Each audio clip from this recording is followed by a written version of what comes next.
What's good, people? The biggest M&Ms are back in town again. The original, the M&Ms of Man United. We're talking about Mick and Mark. Mark? Big up, everybody. Hope Yeah, you're big well. up to Hope you. you're enjoying your day. Yeah. What was your M&M flavor? Was it peanut or was it chocolate? I'm the chocolate man. You can see I'm it, the bro. peanut, right? Yeah. Oh, yeah, I'm the peanut. Good afternoon, people. Good morning, everyone. It's been a hot minute since we did a stream on this platform, but Mark has been keeping it busy with his Ronaldo number 7 shirt in behind, and positive vibes with Mark is always believing in the process and the club, and so should we. We are here to talk about whatever is going on around Manchester United, as per usual, from a realist perspective, from a balanced approach, and gloves are off, as per usual. Mark, yesterday it felt a little bit like it was a little bit of a boxing fight. 12 rounds where we were like dancing around each other, dancing around Villa. But nobody, we throw a couple of slow jabs, but nobody delivered a killing punch. So it ended up 9-0. What was your overall vision of the game as it transpired? And what do you think could have done differently? Do you see anything positives from that game? I see some positives. I'll start with a lineup because initially when I did my match preview with the guys and them, and you were out part enjoying your beach walks and dinner, I was like, saying, well, Mick's already launched his one. Let me do one. And I decided to put Bruno on the bench because I've been feeling that, Bruno is one of my favorite players, but he has not been doing well, and it would serve him some good to save him from himself. And I was hoping the manager would bench him. So I had Christian Eriksen, Casemiro, and I started Ugarte because I was like, give Kobe Mainoo some rest. But Yeah. the back line, pretty much I had the same. I think Bleacher has not been performing well in the last 4 games, and he's cost us a few goals. I think it's time for him to sit out and watch the game and be frustrated. I think that's good management. I also think De Ligt had the last 2 games wasn't so good. He gave up a poor goal in the last game against Spurs, and I think it wasn't really his fault, but he would be stressed out by that. So taking him out of the starting lineup would probably just give him a little bit of a breath of fresh air to watch the game. Right. So I pretty much wanted Harry Maguire to start and Johnny Evans. Well, the lineup came out and I was confused. Like, what are you doing? Because to be critical, like, why not playing the players that you bought? Are you not trusting them? Ugarte he had a little bit of a stinker from his first debut, 90 minutes, but then he hasn't been seen. Then you start with Harry Maguire and Johnny Evans. And by the way, Johnny Evans turned up to be the man of the match, so that worked. But instantly I thought, there's no legs. There's no legs in that midfield, and there's no legs in the defense. Aka, Park the Bus FC hit on the break. But luckily, Unai Emery had the same tactic in a way, so they came out toothless as well. And they were both sloppy in the second half. But I would say the United had the first more clinical cut chances than they did in a way. But still, a 0-0 is a 0-0, and that's kind of damning because if you look at it, realistically speaking, without romanticizing it, Mark, 8 points, 7 matches. It is the worst start in Man United's Premier League history, to be honest. So why are we not playing the best team? Why are we not scoring goals, Mark? Well, 2 things. The first question, the best team, I think it's with the new players that came in, we could all agree. I think 3 of the 5 could probably be nailed on starters into the squad, and that might also change 1 or 2 other starters around them based on chemistry and the way they worked well together. I think that's why we haven't really seen per se our best team, because we haven't really seen it. And I think it's the team is in evolution this summer, so that's one thing. All right. No, well, I got my vision on that because I've been thinking a lot. I've been taking a break, a mental break, and really assessing it. But there's a couple of points we need to talk about in this stream today. And of course, there's international breaks, and of course, people are talking about that. That is the meeting tomorrow, the crunch meeting that's happening tomorrow, not today. With Ineos and Erik Ten Hag and Glazers having the fan forum meeting today, basically. But there's a lot of question that needs to be asked, and from a fan perspective, I personally, with standards, will not accept 8 points out of 7 matches. And I guess you will not accept it either. Like, it was frustrating to watch these couple of matches, but at least there is some progress. We can see what we want to achieve, but there is confusion. Like, for me, I was thinking, Mark, every time we do a match preview, we can never pick the starting 11, right? Any given Sunday, if you do like an Arsenal preview, you know exactly what team is going to play, or Liverpool, etc. But not with Ten Hag at the moment. Is it arguable to say that he doesn't know his best starting 11 as of yet? I think that's fair. I think we should we look at it from the point of 2 years, but we also have to look at it from the point of squad rebuild. And with squad rebuild comes change. Change to the starting 11 would probably be the first thing that comes to mind. I think it's fair that we don't know the starting 11. Euro hasn't kicked a ball in the Premier League yet. I think he might have a shout there. I think Højlund is going to be our best striker going forward this season. I like what Xerxes is offering, but I don't think he's ready to lead the line.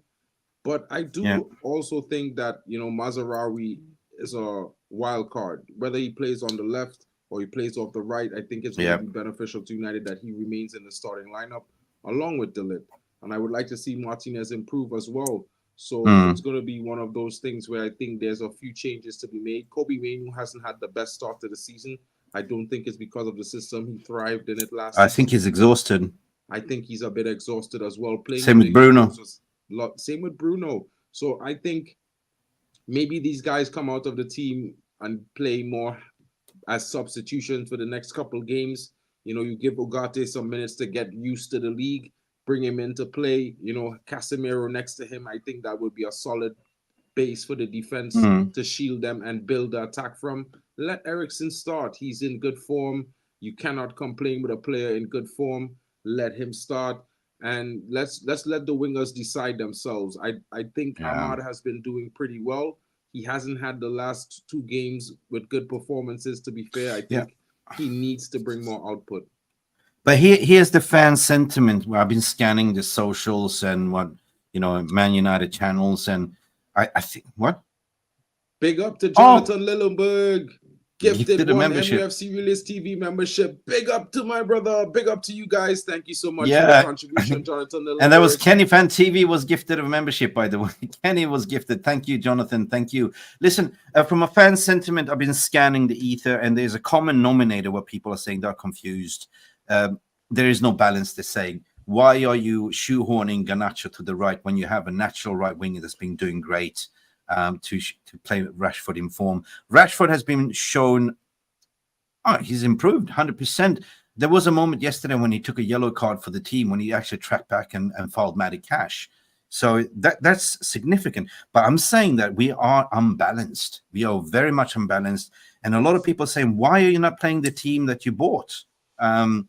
It looks like yesterday's lineup was pretty much to save myself, to play pragmatic and hit it on the break, which is confusing. Now, people want to see good football. I get it. We haven't clicked into gear as of yet. We are late. Ineos have made their decision already in the summer. They're saying we are sticking with this man. We're sticking with this plan. And we're talking about a rebuild, all right? Ground zero is what I'm calling. And hear me out what I'm saying when it's ground zero, Mark. Everyone that's done transformation and change and project management, it's like they looked at this as a new project. They start from ground zero. Everyone is new. So that means that they have reset the clock, and Erik Ten Hag has a clean slate, right? They backed him in the summer. They got rid of 17 players, brought in 7 players, and they're now trying to find a way, right?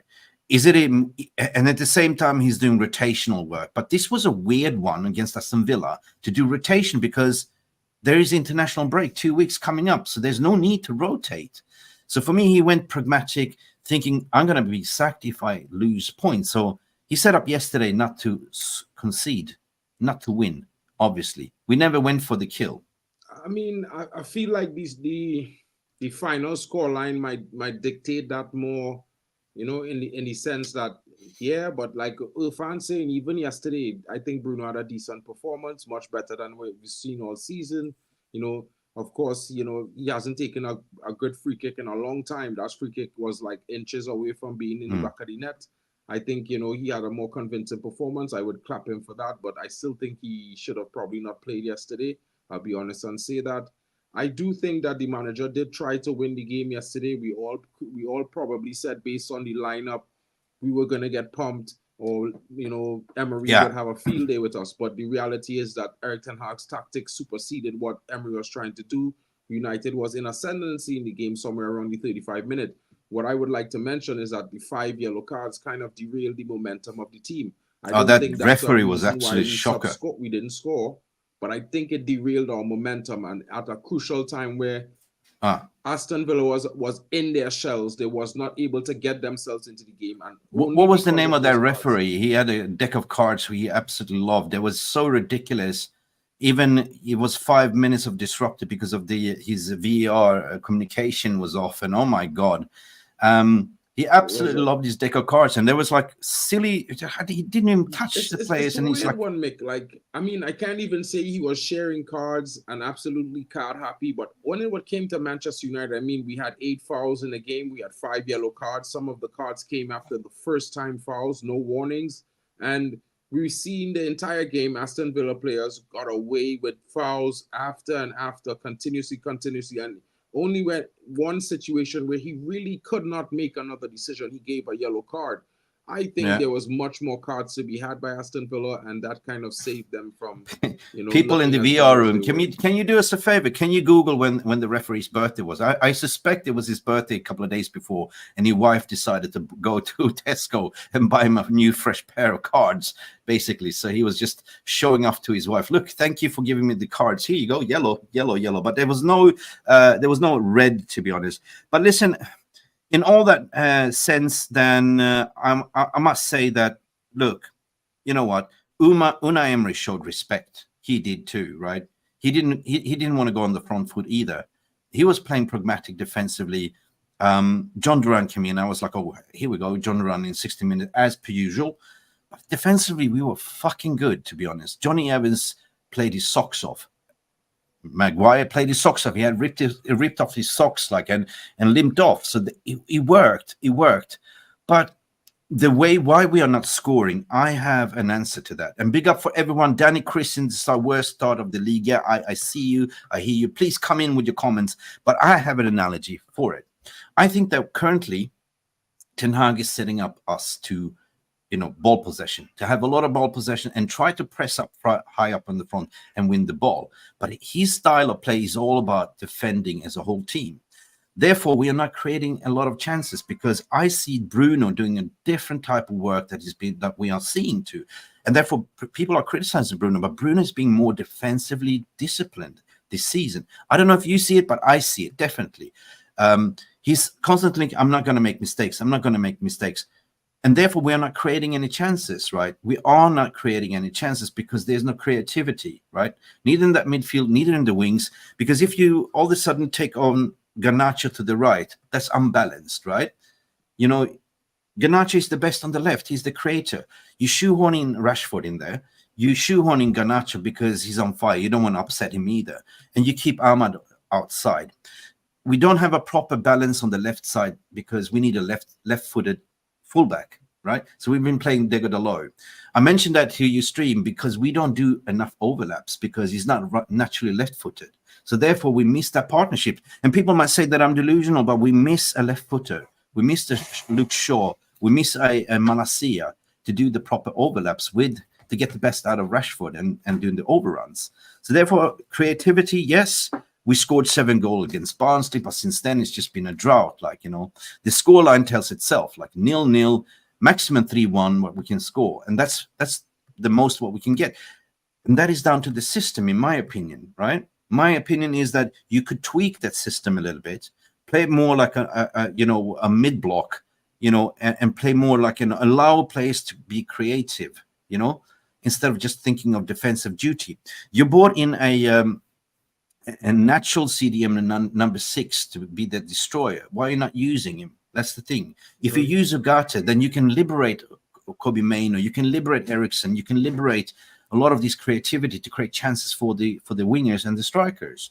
They're still going to have defensive duties no matter what they do, Mick. Yes, of course. Ugarte is not match fit. Let's be honest. He's not there. Of course. We saw it in the game midweek when he played versus Porto. He was a bit gassed. I think he needs a few more games. I think the manager is being patient with him because he has a big role to play in the team. Now, while I'm disappointed I didn't see Ugarte yesterday, you know, I still look at the midfield yesterday and say, well, we weren't ran through not once, you know, and that's an interesting situation because normally a midfield with Eriksen and Manu would have gotten ran through. Yeah. Peter, if you can just wait, because it's not clickbait, it's actually going to report what Fabrizio Romano and stuff is saying. So we're going to get to that. So it's not clickbait. So wait for the punchline. So I just want to sort of get into the stories as well. We're just talking about the game yesterday and what we are seeing. On this channel, we always provide a balance. Everyone can have an opinion, an approach, but I don't buy into the notion that you have to be out or in. Like, you know, I'm personally Manchester United in, right? I want us to win. You know, I wanted to get to the glory days, to the winning ways. But in order to do so, you know, you got to put that Ferrari into first gear, and then you got to press down the clutch into the second gear. So we haven't done that as of yet. And of course, as a fan, you feel a little bit disappointed. Jarle Mamin is coming in to say football was just killed by City winning the court case. Have they? Is there any fresh report? Case about the sponsorship thing. They haven't won the 115 charges case. All right, okay, so it's not over as of yet. But so big up everyone in the chat. Good afternoon, Locker. We have Jonathan Liljeberg in the house. Irfan is in the house. Locker 45. Rasta Stocks is in the house. Brendan Chappelle. Amir Fakri. We have Stu in the house as well. And my cats are running amok as well, if you can hear them in the background. So there's 3 of them chasing each other. Guys, you should play for United and chase the fucking ball instead of chasing me here, guys. Seriously. You should do great on the pitch. In the background, Stu's taking the Mickey. Stu taking the Mickey. Driscoll in the building. Big up to you. I see Amir is saying ETH had 300 million pounds on the bench. Well, I mean, Chelsea's had 300 million pounds on the bench at the same time. I feel like we should veer away from the prices on the bench. We should look at the performances. Johnny Evans yesterday, I have to say it, and I'm talking performances. Man of the match, 36 years old. Grandpappy, old boy. Should the 300 million on the bench not be ashamed of themselves, guys? I'm asking you in the chat. Big up to Mick as well. I think you guys need to ask yourselves this. The 300 million on the bench, what tactics makes them perform like that? I think that's about responsibility. I think what Johnny Evans showed is being responsible for your performance as a player, doing your job, not just doing your job, but doing it it's embarrassing when a 37-year-old rock up on the pitch and becomes man of the match, right? So yeah, sets an example, standards, right? Exactly. Anyway, let's get right into the story, Mark.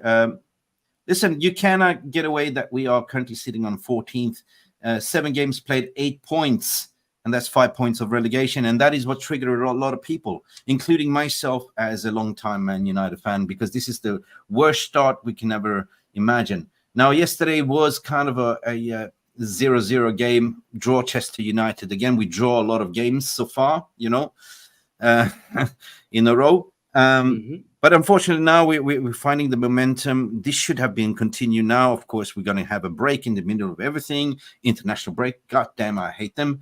But it could be a good thing as well. But a bad thing because media is going to be out there again and writing all these gash stories again.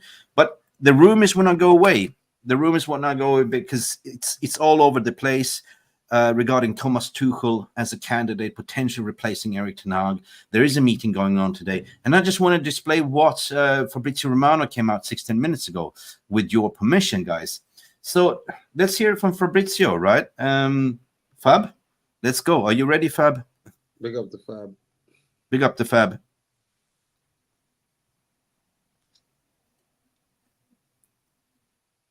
Right, hang on a second. Where are we? Here we go. So this is the latest regarding the manager situation with Thomas Tuchel and Erik Ten Hag. Let's play this. And then Manchester United, guys, we wait to see how Ineos internal discussion will go in the next days. For sure, Ineos are still discussing internally, still assessing internally the situation about Erik Ten Hag. We know this was an important, last one was an important week for him. 2 draws, Porto and Aston Villa. So Ineos talking internally, Ineos discussing internally. Ineos at this stage still not in contact with other managers. We had reports on Simone Inzaghi, but guys, Simone Inzaghi never had any concrete conversation with Man United, and there was never, and there is never going to be any chance of Simone. So Simone Inzaghi was something that media was reporting, but it was never a conversation, and Fabrizio knows this. He's in the middle of a season. Why would it change? And same thing with Thomas Frank. He's contracted with Brentford. Why would you just jump ship all of a sudden? It doesn't really make sense. So the sensible thing is to go for managers that are not, they're not tied into a contract. Inzaghi leaving Inter during the season to sign for any other club, even for Manchester United, a top club like Manchester United. Inzaghi is not leaving Inter during the season. Forget about that. So all the stories on Inzaghi going to Man United now are completely out of context and completely impossible. Then in the future, we will see. But as of today, no contacts for Simone Inzaghi to Man United now, and full focus for Simone Inzaghi on Inter. Many of your questions on Thomas Tuchel, guys. What I keep repeating to you on Thomas Tuchel is that Tuchel, you remember the exclusive story last summer. When Man United considered the position of Ten Hag, they were in a process to decide whether they wanted to confirm Ten Hag or fire him last summer after winning the FA Cup. What happened is that internally at Manchester United, they had a meeting with Thomas Tuchel and also with his agent representing him. So there was a meeting. Then they decided not to proceed on both sides. On Tuchel's side, he wanted to relax a bit after Bayern to take some energy and then return in the next months. And also Manchester United decided to confirm Erik Ten Hag as the manager. So there was direct contact. We all know this. Fabrizio is saying that. But it was kind of, they went with Ten Hag. Wait a minute. But from a Tuchel perspective, by my understanding, is that he wanted to take a break. He didn't want to jump in straight from a Bayern job to a new job. So he just want to have a mental break. Now, this is very interesting the way I see it. Now he had a couple of months rest.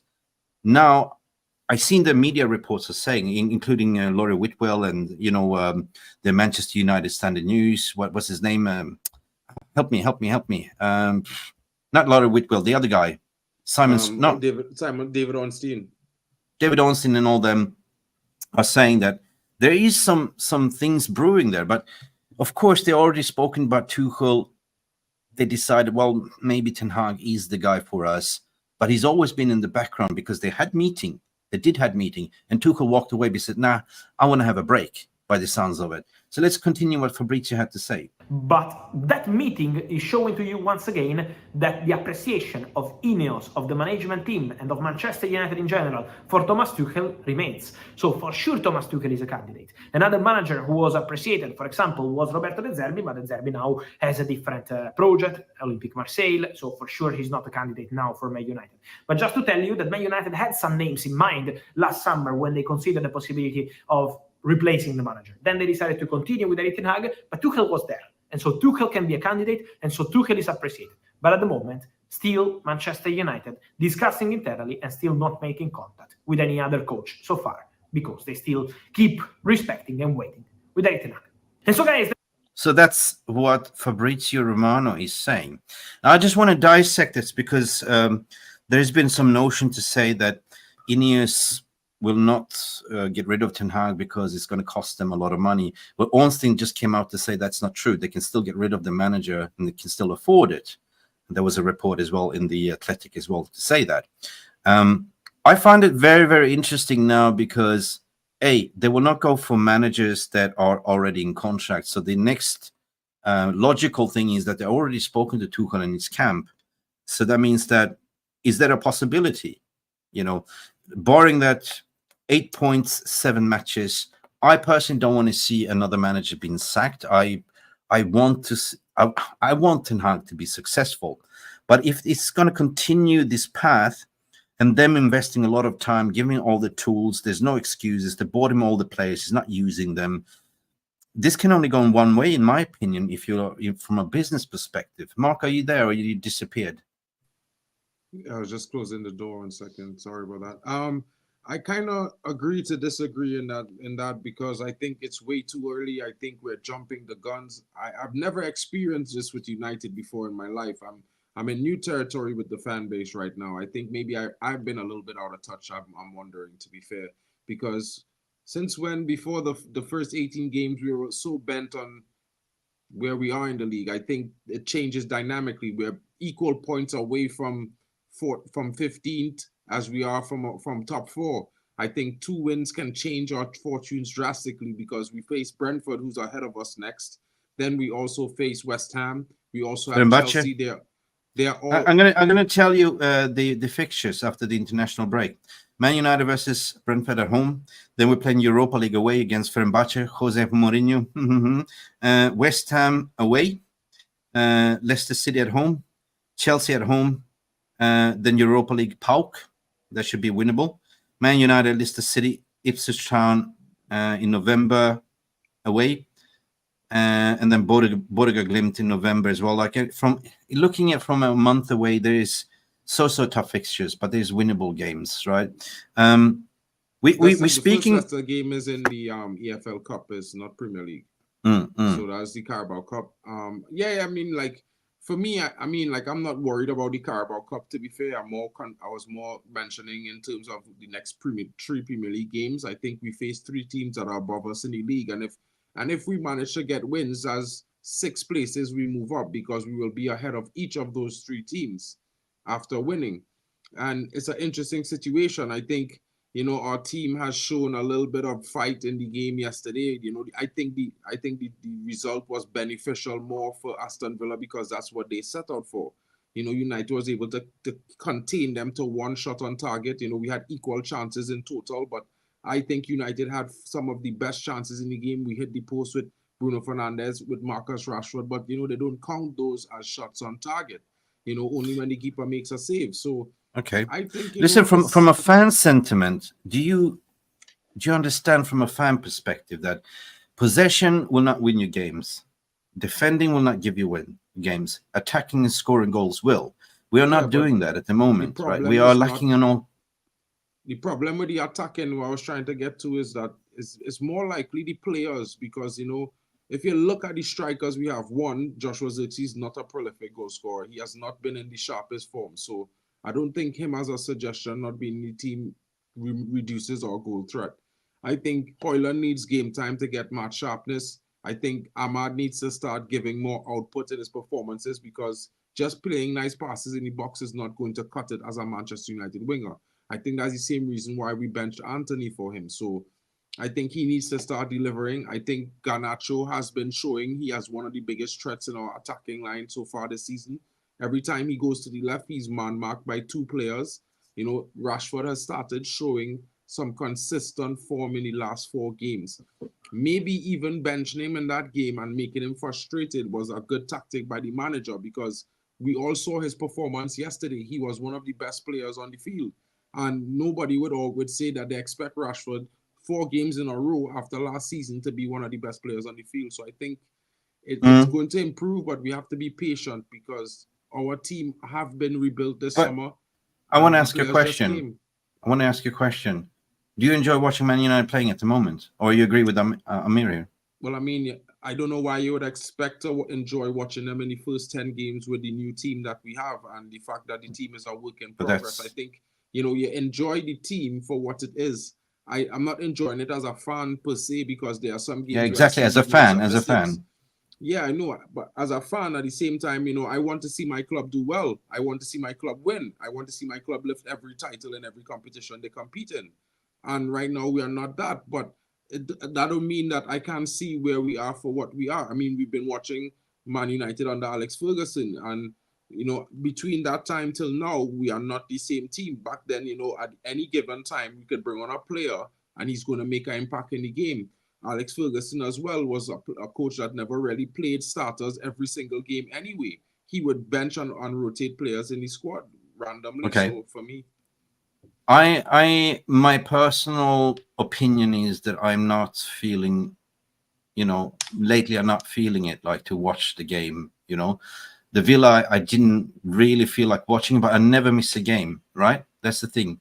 I see from a fan perspective what needs to be done. But at the same time, I'm a realist to say we don't have the power. We are not the one that picking the team. We are not the one that doing the rebuild. We're just fans with an opinion. And of course, everyone can have an opinion. But I'm just tired of people trying to force feed you to say, beat Ten Hag out, beat Ten Hag in, you know. Why do I have to be that? I want Manchester United to be great, but right now I don't see the greatness. And right now I see that this ain't working. The 4-2-3-1 doesn't work. There's a system error in there, and there's unbalanced. And this is what I'm questioning, right? This is what I'm questioning, because Man United used to attack. Like, we used to be relentless. We used to have the Fergie time. We used to have the mentality. And my point is, as a fan as well, that this third-year tenure is being given everything that he wants. This is his players now in this transfer market, and he's not using them, right? Or we could say And that is what is confusing. It's only been 7 games, and he's used all the players in his squad so far in these 7 games, barring those who are injured. So I do understand why people say he's not using his players. He has. Okay, I'm going to play the devil's advocate. I'm going to play the devil's advocate with you and everyone that's tuning in. Do you guys think? 1 second, I just need to open the door. Yeah. All right. I'm going to ask you guys a question here. Seriously. For everyone that's tuning in, big up everyone as well. Big up everyone that's commenting. I want you guys to leave a comment. What you're seeing here, right now, the squad that we currently had, we were kind of waxing lyricals in the preseason and saying, finally, we have a bench. Finally, we have a team that can compete. But do you see, or do you really think that on paper, the squad that we have can reach top 4 and win trophies? I want to hear from you right here, right now in this comment section. Leave your comment here. I mean, my opinion is that we have a good enough squad, right?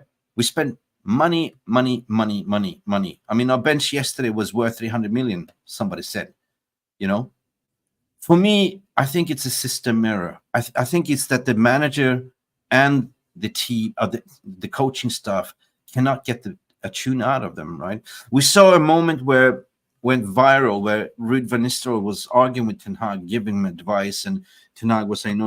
And Rene Hanke was in there as well. And you know what? Is it the mad professor that is adamant to stick to defend, possession, that we're not really scoring goals? I don't know. I am confused.com because I don't know what I'm watching at the moment. And I don't know what kind of style of football we're trying to play. For me, football is very simple. You don't concede goals. That's good. You keep a clean sheet. If you score goals, on the other hand, you win games, right? But if you just trying to play on possession, play out from the back and just keep the ball within the team and not, have a couple of chances, you're not going to score, right? It's simple as that. And right now, that is what I see. We are too concerned about keeping the ball, passing it around, defensive duties, but not enough attacking duties. Last season, we were having those problems in terms of the open gaping midfield. Now that's fixed.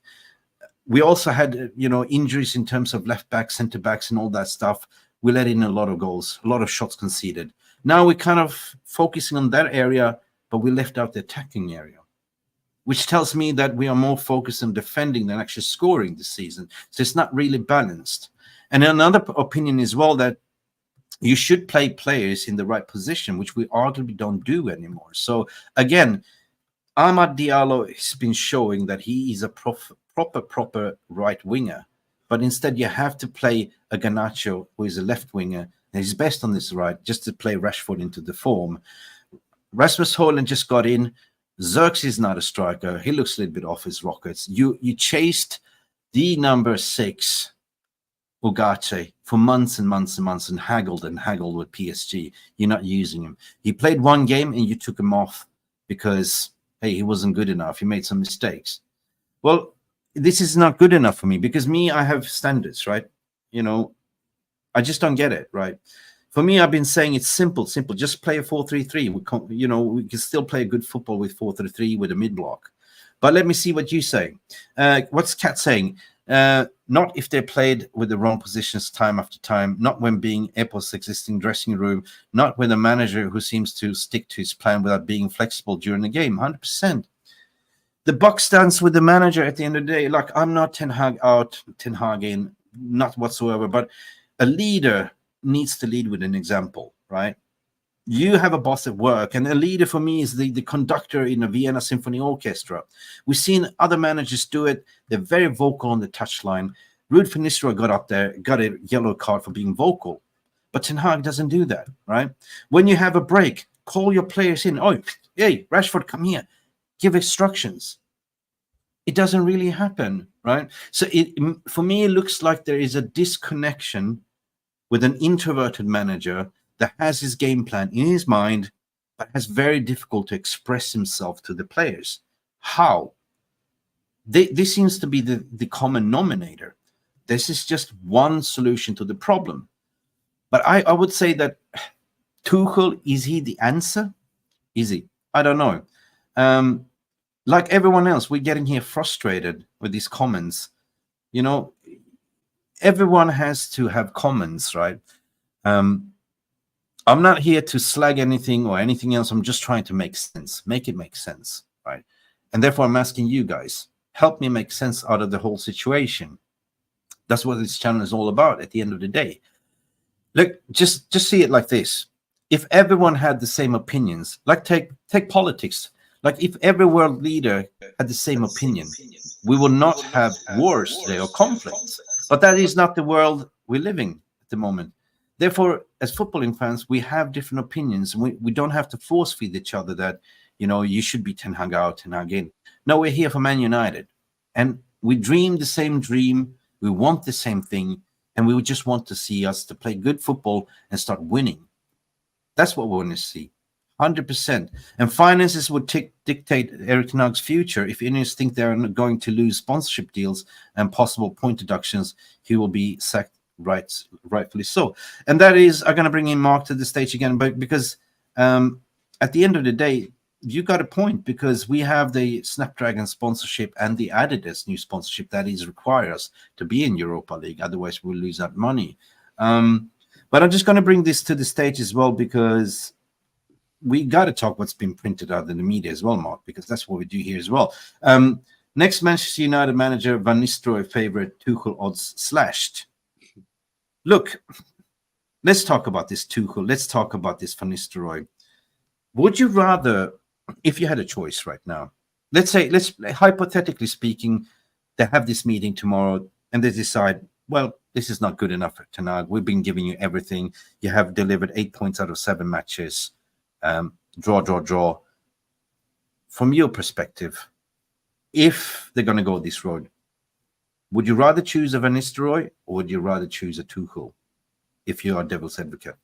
Neither, actually. I would choose another manager. I think Van Nistelrooy is not capable of managing Manchester United. He hasn't done it in a big club. 1, 2, he has not proven he can coach a club like Manchester United. I mean, he's the attacking coach currently, and we can't score goals. So that's one deficit that he ended with me already. So I think he's a club legend, and we don't need to have a club legend coach us. It's not going to make us win any titles. We've been this road before. Exactly. We destroyed Oli. Zinedine Zidane is our next coach I'll never see at United. He has never coached a young player to any talent of world-class level ever in his career. And he couldn't win any of those championships at Real Madrid without Bale and Ronaldo. He said it himself. He doesn't speak English. He has no intention to learn English. So if someone doesn't really plan on taking part in your culture, I don't think you'd want them as a coach. He's a checkbook manager, kind of like Pep and these guys. You need to have 400 million. Can you take banter? No. Can you take banter? Yeah, 100%. All right. This is Domino's making an advertising. We're hiring, not you, Erik.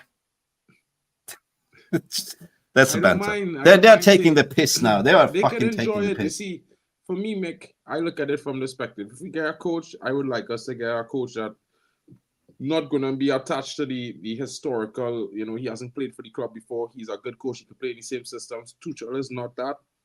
So my option would be go and get someone like probably a Amorim if we had to go and get someone. But hypothetically, if he was sacked, have Amorim, it'd have Mitchell. You know what I mean? Those are the two coaches I think would be best suited to what we want to do. Because they have... Yeah, but it's very difficult to get a manager or a head coach. They're already attached to a club, right? So you got to look at coaches that are already without contract, right? It's otherwise you're going to pay a lot of money, right? Tuchel, you don't have to pay any sort of sign-on fee. It's just right in there. For me, it's hard to say that Van Nistelrooy couldn't do the job. I think that he has a certain vision, he has a certain idea. I mean, he did well with the, you know, in his first season with PSV, right? So I mean, he finished it's hard to say. He won us cup, the size of the Carabao Cup in relation to the Dutch league. I think feel like you knowing Van Nistelrooy, you will be more attacking minded. Like, you know, you will be seeing more attacking. Our attack is not scoring goals, Mick. Tell me what proof you have we go and be more attack minded when our attack is not scoring goals, and this brother. I just gave you the proof before. I just said why, the root cause analysis. Why? Because we are too focused on possession-based football to press and also defend. So we forget about scoring, right? We forget about creating. We are not setting up that midfield with creators whatsoever. And that's what I said. You bought in a CDM to be the single pivot CDM to see actually can play 2 number 8s and number 10. So we are not doing that at the moment, all right? That makes no sense to me. It makes sense in my opinion. I think that we're looking at this from the wrong perspective. We're trying to blame so many different things other than. I'm not blaming anything. No, I'm Johnny not blaming anything. showed us exactly what the problem is. Players not. Bro, I'm not blaming anything. I'm not blaming anything, bro. Listen to me. I'm not blaming anything. I can see that Ten Hag can be successful, but he needs to tweak a bit. He needs to be more, I don't know, step away from your own comfort zone and start listening to your assistant coaches. Start trusting, right? Well, you know, I don't agree. Why would I listen to a guy who can't even get my attack to score goals? It makes no sense. He is the attacking coach, and the bottom line is, if the attack is not scoring goals, the buck stops with him first, then to Ten Hag, because then we have to figure out what is going on, because technically we're saying that this guy is going to make us score more goals when our attack, who he's responsible for, is not even scoring. So maybe let's let him get the attack scoring goals first, then before we think maybe, well, he can actually do it, because it's not proven yet, at least not at Manchester United. You know what I mean? Whether or not Erik Ten Hag is stubborn or not, that's up for debate. I think the mark of a good coach is being stubborn. Most coaches are. I think one common denominator that we all fans feel like, because at the end of the day, we are like in a fan community. You know, we're not media, we're not news, but we can share the frustration that we are confused, you know, confused.com, right? We are definitely confused, and we're not really knowing what's going on. Makes us even more questioning. Jay, what you're saying here, I see manager trying to get a new players to the climate to his system while trying to save his job at the same time. And the unfortunate reality is you can't do both. True. That is true. And you also have players that knows him, that plays under him. That is his players. Like, you know what I mean? Let me know in the comments what you think at the end of the day. But look, I don't know where this is going, but I think that they're not going to get rid of the manager. It does not make sense, because the only way they can get rid of the manager if he continues going down this path. We are actually regressing now instead of progressing, in my opinion. That is reality. You can't deny that if you look at the table. We can talk about form, we can talk about system, we can talk about players, we can go around in this merry-go-round. But at the end of the day, football is a result business, and what we see here is 7 points and 8 points out of 7 matches. I mean, and that's reality. Yeah, the reality is though, but let me be real and honest about ourselves. Like literally 7 games into a Premier League season. Is this really going to affect the season when we have 31 games left? I feel like the math's not mathsing with this situation right now. Like, I don't know how this is such a big problem when there are teams like Arsenal who were in worse situations or other situations. If you look at other past teams, Ole Gunnar Solskjaer had the 3rd worst start in our Premier League history, and he went on to come 3rd and then finish 2nd the following season.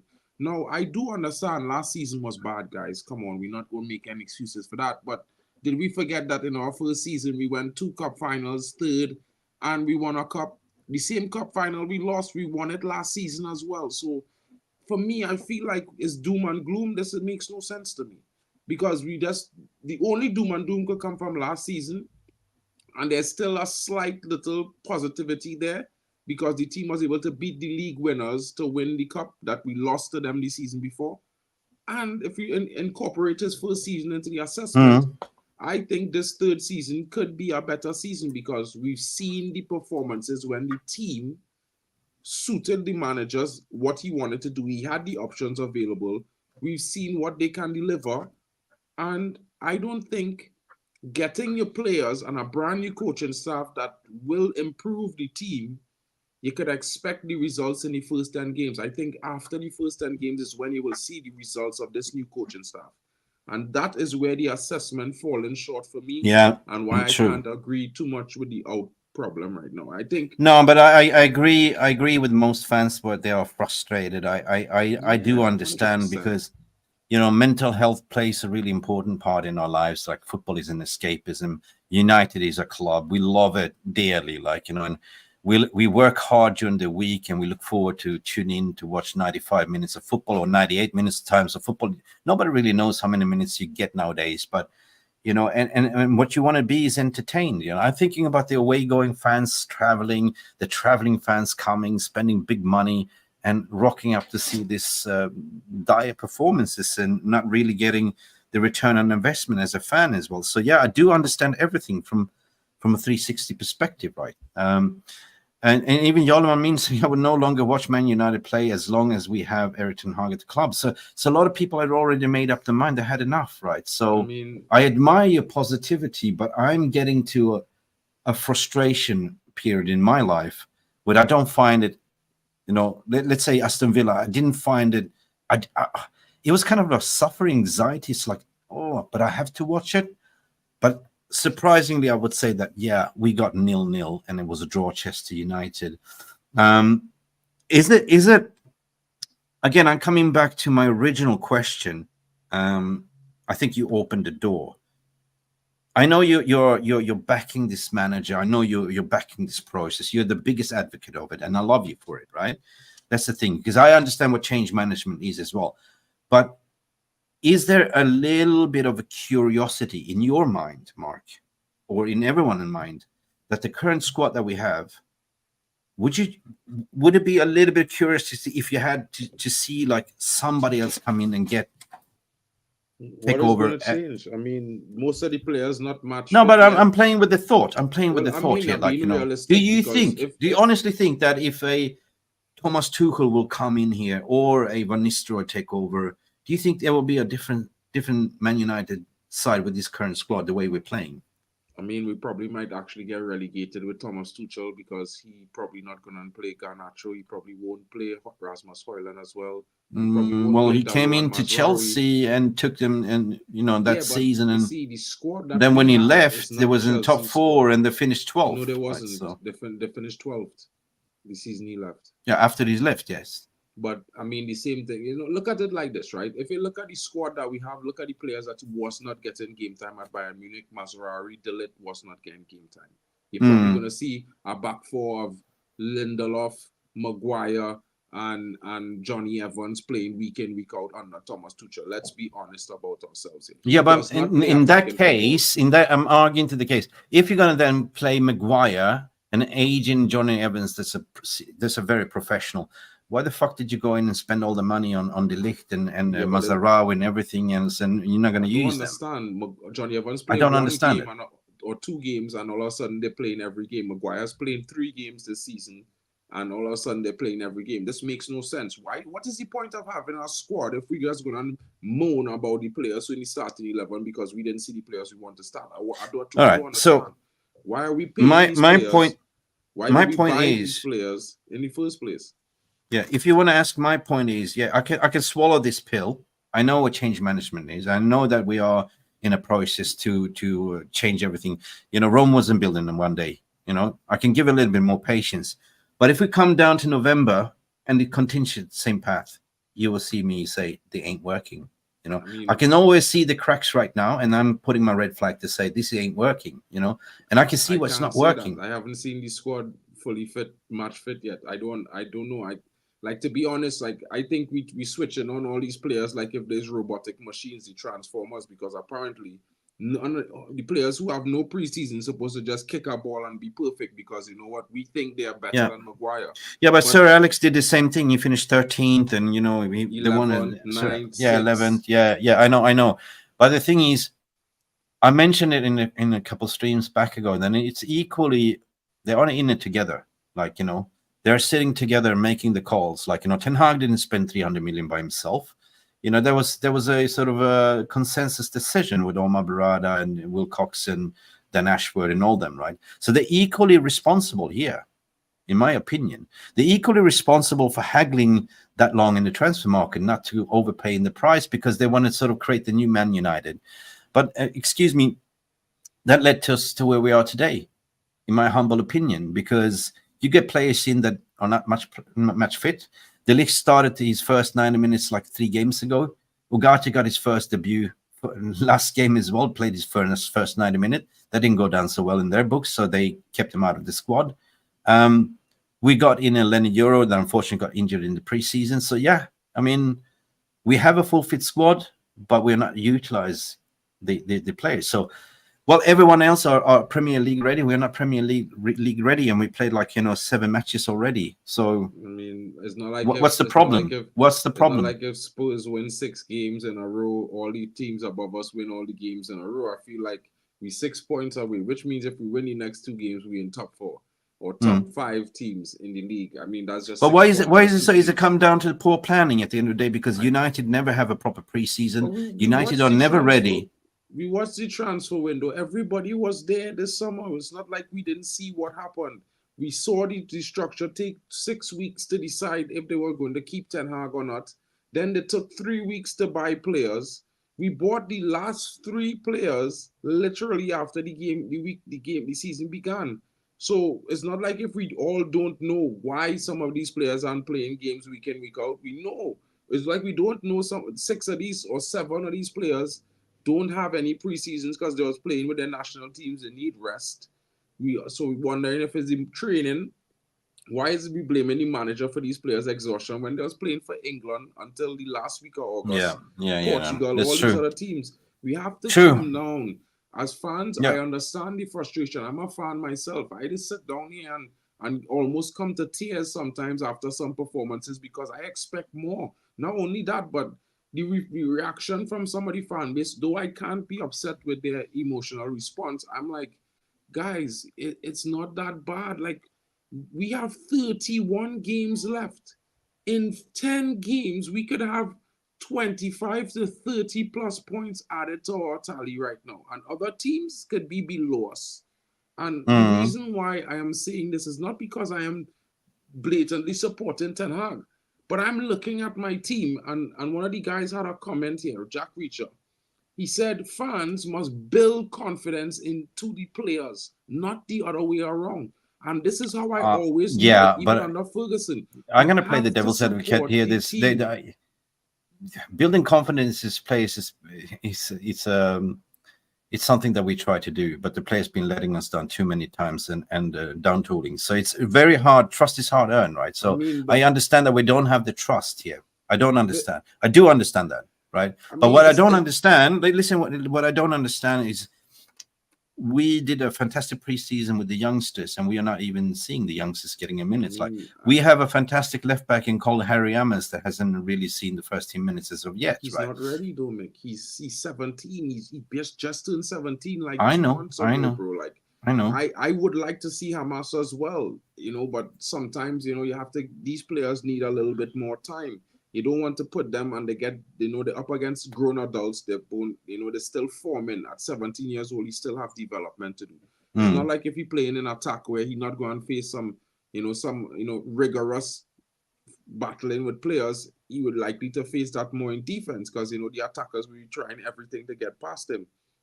He will have to be defending on corners and stuff.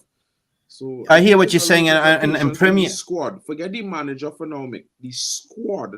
All of those players currently now together, they need us to support them. The only way they will play confident football if they know the fans are behind them. And of course, you might think this is supporting the manager, but I don't think the two is the same. I'm a Manchester United fan supporter. I support my club. These players represent my club on the pitch week in, week out. And if these guys have a confidence in you, then it's my job to say, you know what, bro, go brave, be strong. We know you got this, you talented on social media because you want them to read these things. And at the end of the day, we can't expect them to be loyal, give 110% if we always go and have our support at a... Okay, listen, I'm a little bit conscious of time, and this is a merry-go-round. Like, this is just for us to having a adult debate. Whatever you think, viewers, it's your opinion. Whatever Mark thinks is your opinion. Whatever I say, it's my opinion. 14th, yes, but if you look at it, 6 points off top 4, right? 6 points, that's 3 games. True? Mm-hmm. No, 2 games. 3 points. 2 games. 2 games. So, words of wisdom.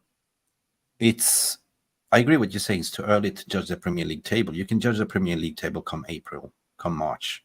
That's where you talk about the table. After Christmas, after 18 games, half the games are played. But I can understand. I can understand from fans' frustration is that they are not entertained. They're raising the red flags to say, well, we shouldn't be in this position. I understand your notion, what you're saying. We're on a rebuild. Things take time. Everything has been taken under consideration. I've been listening to a lot of people saying that has it reached its limits? Maybe not. But time will tell if it's heaven or hell, like, blue skies or rain, like that Pink Floyd song at the end of the day. I think so, but I don't think he reached his limit. I mean, the first season he was here, he played 2 cup finals and he came in top 3, 5 points off second place. I think if we had to say his limit, it's somewhere up there, not down here. I think he really had a bad season, but we cannot. I know a lot of fans will hear rival fans say, forget the takeover and all these things, but their club has not. None of their clubs has gone through this kind of thing. But Chelsea, did you remember how Chelsea fans cried about their takeover? They couldn't buy players, they couldn't do this, they couldn't do that. They were there because of this. Now, United fans should not be like that. And hats off to United fans having the class to say, you know what, let's forget the takeover, forget all these sagas of players and all the injuries. We still supposed to win games. The problem was then that some of the teams that we had as backup, they were not at the level to perform how we wanted them to perform. Yeah, I think this season. A lot of fans think like Cat as like we spent all this money for all these players and using the same old like last season. What was the point? 7 games. I know. New players play more games than these old players, so I don't know why people are talking about this. It's like they're making. There's no point of defending, Mark. Like people have their opinions. I'm talking the truth. If all that's your fucking truth, ain't it? This is your fucking truth. Whatever people games, it's not me. Stop fucking arguing with me. This is your truth. I've been saying that. Be balanced, right? Whatever your truth is your truth. Whatever it's Cat's truth and everyone's fucking truth. The truth is we're fucking sitting on the 14th place. That is the fucking truth, ain't it? We're sitting on 14th place. You can't argue against that. That's not that's not the fault of the manager alone. The team is not ready. He said that. Like, it's only 7 games. I don't know what you guys want to happen. The players who just came in, the new coaches, supposed to get on the fucking bike and play the right team. After coming in here 7 play balanced. Simple as that. I agree. They should just win from the first game. Where are we sitting here? Listen, can I ask you a fucking question, right? Now I'm getting pissed off. Now the gloves are off with you. Why are you defending mediocrity?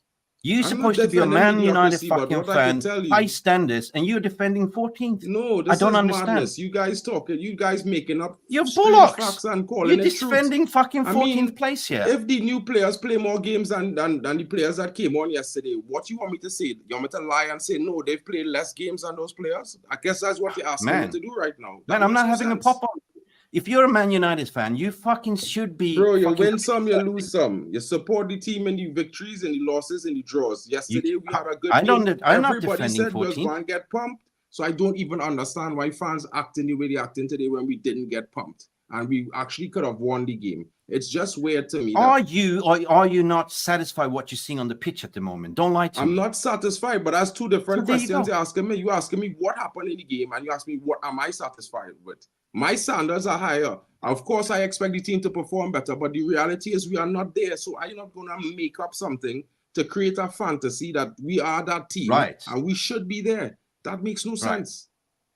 This is a debate, man. I'm not popping at you, but I am. I'm just picking what you're saying here. At the end of the day, exactly, if you have high standards, you do not defend 14. We can't just say something because we dislike the manager. All of a sudden, a manager having favorites is new to football since Erik Ten Hag. That is mad. That is crazy. As a matter of fact, Pep Guardiola has a more consistent starting 7 or 8 players in his squad for the last 4 or 5 seasons than Erik Ten I'm Hag not having a too. go with you, but you know, I'm no, just but what I'm nitpicking saying what is you're saying. the sensational remarks about you know, favoritism, and he's only playing his players. He's not playing the players he bought on the bench. One game But they sat listen, on the bench, all I'm and the hearing fan is was going merry-go-round, off. merry-go-round, merry-go-round. All I'm hearing is merry-go-round. I'm players' fault, managers' fault, system, style fault, confusion.com. But for me, I'm saying that we shouldn't be sitting where we are at the moment. You've been given all the tools that you have.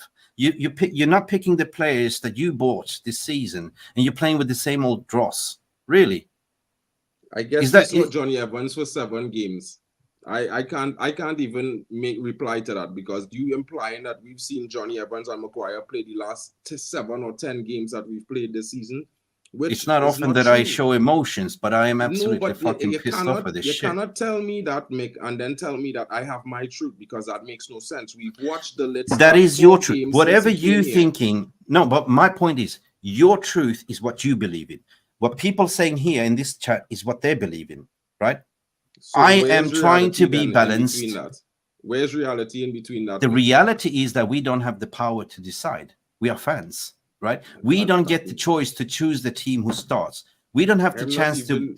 I am less concerned about the starting 11 than most people. So that's one thing you can't put on me. Whoever start, I will back. I'm not putting anything on you. For me, every player has to contribute once they're called upon. I learned this under Sir Alex. Whether you are on the bench for 10 games or 5, whether you start 15 or you start 2, if you are called upon to start, you have to perform for the team. And that's what having a squad is. My apologies for swearings. I don't swear much, but I do when I lose my shit sometimes. And then it happens sometimes, man.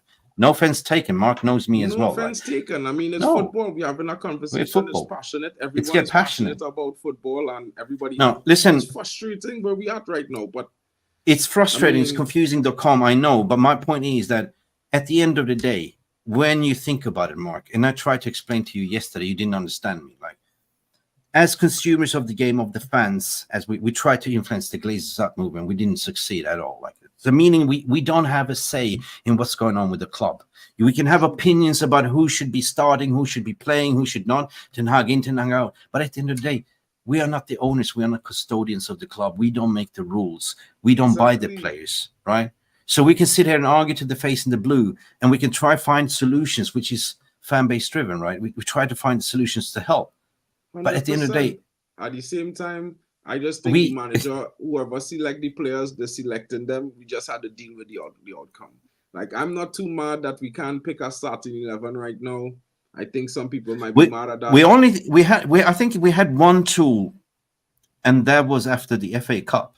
I think that was one tool, because it looked like it was leaning that they wanted to get rid of Ten Hag then, but then we won the FA Cup, and then the whole fans that wanted Ten Hag out was also, yeah, he did something great. So they fell for the PR pressure as well.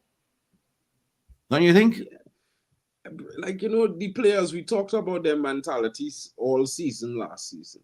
I think that's not just down to the manager. I don't know if people might disagree with me. I think, yes, the manager should inspire players, but I will always say everyone individually has a responsibility to themselves and to the organization that they employ. And they must find a way to be self-motivated and proactive about things. They can't just depend on the manager to give them a good few words and then they feel like superstars. I mean, when you play for United and you see this badge on your chest, I don't know about you, but if I was to ever sleep, when I sleep and I dream about Manchester United, if I was to ever play for United, I think I would be the most happy camper every day. I get to put this shirt on and walk on. Yeah, me too, man. Me too. I need much more motivation than that. I met an Irish chap yesterday. I drove past him with my motorbike. I saw he wore the new kit, the Man United kit, right? And I instantly stopped and we had a chat. And he's a legacy fan. He said, I can't watch this anymore. You know, I can't defend it, right? So even he was suffering. Now, the problem is what Barman was saying there is like, you know, we don't get any clarity, you know. It's the same old, right? We don't get clarity what's going on. We don't understand what the manager want to do. In the press conference, he's defending the mediocrity, talking about how many chances instead of winning the games. You don't ask the good questions, right? A manager should always be accountable. When you lose the game, you should put up your hand and say, well, yeah, this is what happened. But instead of being like, say, yeah, well, we're actually really good. We were dominating the ball. We had possession here and there. But that doesn't win you the game, right? Football is a result business at the end of the day. So communications is vital. Like, a well-run club or well-organization speaks to its consumers, because you pick which brand you want to sort of buy when you go to the store, right? Now, if you're Tea Guy, Tetley, or Twinings, you settle probably for Twinings because they have the best flavor and it tastes. Yeah, always Twinings. But right now, that Twinings, your favorite brand, is tasting a little bit sour in your mouth, and you want to know what's going on with your product development here. Really, K-Mash coming in. Mick, reality is Fergie supporters. We kept forgetting that we've fallen of the Mount Everest, and we know that we are far off the pace, yet lost. They get romantic without analysis. Yes, true, man. Sorry for reading that. I'm dyslexic. Listen, I know that United will come back again. I know, right? If you just take a look at Arsenal, what they've done, like, Arsenal is a totally different team. Arsenal used to be the same laughing stock as what we used to be, right? All it takes is a little bit of a spark, one season, right? And I think that everyone was expecting this season to be the catalyst right now. And we're not seeing the result, and hence we are getting pissed off, to be honest, right? Mick, even the Ligt said he had not played 3 continuous matches in a long time. Yeah, there was a couple of weeks ago when he said that's why he's looked tired and making mistakes. Yeah, true. Just want to bring this to the stage, guys, Mark. I really got to go. I have class in like 10 minutes. Wait a minute. Stay. Mick, I have to go. Like, I'll miss the last train and I won't make it to class until like half an hour after class. I'll big up more. Listen, no offense. Building. We'll be back later on. Now, guys, Mick and I had an argument there. It's not really like an argument. No, we are friends. We are very good friends. He's, we play in the devil's advocate as well. So, I have to staunchly support the thing. So it's how it's going to go. But I just keep in the energy because of that. I do feel like this team will do something this season. Putting the manager aside, we do have a team that just recently come together for the most part. A lot of young players. It's true, because we do play the devil advocates, because there's a reason why we are provoking each other, because we want the best out of, what I mean, the performance and all. I mean, at the end of the good day, cop, bad I just cop, think, guys, my last message would be, guys, we have a young team, especially in attack. We want them to score lots of goals and to play well for United. We need to support them. So put the manager out aside, and don't support him, but support the players, because we need to win games and they need to see the love online, right? So guys, big up to each and every one of you. I'll catch you guys later on. Mick, sorry, and don't forget it's international break, so you do expect a lot of shit. Mark, thank you so much. Call me after, right? Yeah, I'll call you later on. Guys, smash a like for Mick Ruby. Don't forget to subscribe if you're new. And guess what, guys? Mick Ruby's going to be bringing you lots more content. I'm making sure he's going to be here much more, like maybe every day if I can get him, but more like 3 days a week for sure. So he'll be back with you guys. So enjoy it. Have a great one, guys. I'll see you all later after I get back from class. Big up to you guys. Mick, catch you later, bro. Catch you later. Thank you, Mark. So as per usual, guys, this has been a very interesting debate. But just before we leave, love them, hate them, I absolutely despise them. The Glazer family, spotted with Sir Jim Ratcliffe of Old Trafford, is set to attend the advisory board meeting. There was reported to say there was 2 meetings taking place, and a lot of people took 2 and 2 together that today was the meeting where they're going to speak about Ten Hag. That meeting is taking place tomorrow, which is normally the quarterly meeting, which was already planned since the custodian. But this is despite, I hated Joe Glazer, spotted with the advisory board or meeting. Listen, if you want to really do good for the fan base, start communicating, start advocating, because away going match fans, the troopers of the club, the match going fans, troopers of the club, people that are tuning in 4 a.m. in the morning, Far East, everywhere where you are in the world, we all dream the same dream. We all want the same thing. We want Manchester United to start winning games, right? And that is what's hurting at the moment. I really hope you enjoyed the stream. I hope you did not take offense for some swear words, some content. Maybe we should go back and put some peep on it. But we fostered some great debates. If you're watching in retrospective, do leave your comments and feelings what you think.